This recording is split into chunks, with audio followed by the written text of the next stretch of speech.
Assalamu alaikum wa rahmatullahi wa barakatuh. Barkamu da sake kasancewa a wani sabon bidiyo a wannan channel mai albarka ta Y.M.D Online TV. Kamar da kuka sani, wannan channel ce ta saba kawo muku bidiyoyi akan yadda za a samu kuɗi a harkan online business da kuma hanyar da zaka bi ka mallaki wasu coins masu features wanda zuwa nan gaba za a samu alkhairi a cikin su matuƙa. Ba tare da ɓata lokaci ba, yau ina ɗauke muku da wani platform ne wanda aka ɗora shi a kan blockchain, wato platform ɗin Metaverse.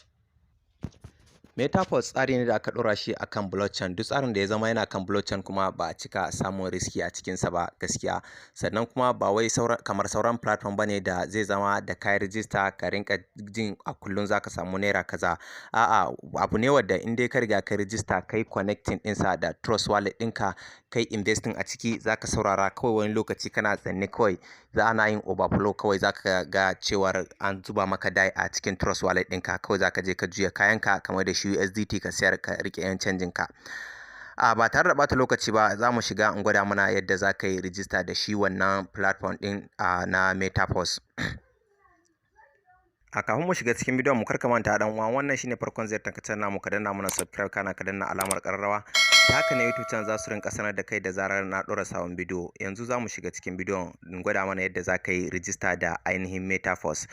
Misali, dama already sai ka tanadi trust wallet, za ka yi downloading trust wallet ka buɗe ta, sannan za ka sayi dai na kimanin $5 in level 1 za ka yi, in kuma level 2 za ka yi, za ka sayi dai na kimanin $15 ko $10, da kuma matic za ka sayi matic akalla na $2, wadda shine zai ishe ka wannan aikin din. Zan gwada mana yadda za ka yi register da wannan application din. Karka damu dan uwa, zan ajiye link din wannan platform din a description na wannan bidiyo din kamar haka. Idan ka shigo nan, ka shigo misali a ce ka shigo cikin trust wallet ɗinka ne, to abun da za ka yi shine za ka zo ka taɓa kan D app nasu nan. Idan ka taɓa D app ɗinsu kamar haka, gashi nan zai buɗe. Idan ya buɗe, abun da za ka yi a nan shine za ka taho wannan guri da kake gani inda nake gwada wannan, za ka taɓa kai kamar haka. Idan ka taɓa, abun da za ka yi shine za ka yi pasting ainihin link ɗin shi na Metaverse ɗin, link ɗin da zan ajiye a description ɗin kenan, wanda ni already na riga na kufe shi. To za ka danna nan haka, zai baka damar da za ka yi pasting ɗin shi wannan link ɗin. To gashi nan idan yi pasting ɗin, to abun da za ka yi shine bayan ka ɗan taɓa kan gurin searching ɗin nan, to za ka taho nan, gashi nan za ka taho nan, ka zo ka taɓa daidai wannan gurin ɗin. Kana taɓa shi gashi nan kamar haka, abun da zai shi ne zai yi searching. Zai searching ya buɗe maka kamar haka. Gashi nan za mu ɗan jira shi kaɗan. Yawwa, zai buɗe maka wuri kamar haka. Idan ya buɗe maka kamar haka, za ka zo ka zaɓi ainihin network ɗinsu. Nan za ka ga cewar gashi nan yana kan Ethereum ne, to za ka taɓa shi kamar haka. Yawwa, idan ka taɓa shi gashi nan za ka zo ka hau kan Polygon, wanda shine network nasu, da shi suke yin charges. Yawwa, ya hau kai. To abun da za ka yi shine a nan za ka sako. Idan ka sako ka zo ka nan, idan ka duba za ka ga nan tsari ne na yadda za ka yi register, yadda suka saka gashi nan kamar haka, wadda already in ka zo nan sun gama maka bayanin yadda za ka yi register kenan. In kana taɓa sign up ɗin nan, zai dawo da kai ainihin wannan gurin ne. To abun da za mu yi a nan shine za mu taɓa nan in za ka yi register kenan kamar haka. To kana taɓa gurin kamar haka, zai fitar maka da wallet kamar haka. Akwai MetaMask, sannan akwai Trust Wallet, akwai Wallet Connected. To mu za mu yi amfani da Trust Wallet ne saboda da ita muka ɗauko.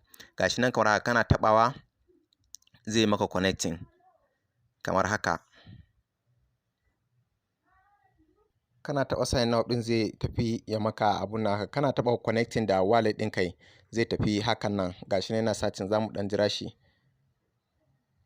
Ka tabbatar kana da Polygon tukunna, zai kawo ka wannan guri kamar haka. Yau inda kamar a ce akwai Polygon a Trust Wallet ɗin, zai gwada mu approve a nan.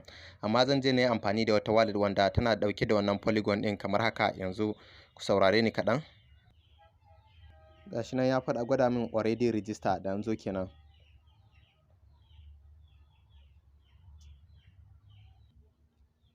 Bayan ka gama register completely, abun da za ka yi shine za ka sako gurin inda aka sa label ɗin nan. Za ka taɓa ainihin kan wannan gurin ɗin, wannan gun. Za ka taɓa, zai kai ka inda za ka sayi level 1 za ka saya, in level 2 za ka saya, duka dai zai kai ka. Misali yanzu kamar haka, idan dai level 1 za ka saya, za ka taɓa wannan gurin ɗin. Za ka taɓa nan kenan, sai ka je ka. In kuma level 2 ne, za ka sako nan, sai ka abun nan. kana saya idan ka je zaka samu sun cire ainihin daɗin da kake da shi da polygon gas fee, zaka samu sun cire shi already tun da ka riga ka sayi level ɗin da kake da bukata. Haka kuma level 3 kake so, shi ma gashi nan zaka taɓa kan wannan gurin ɗin kamar haka.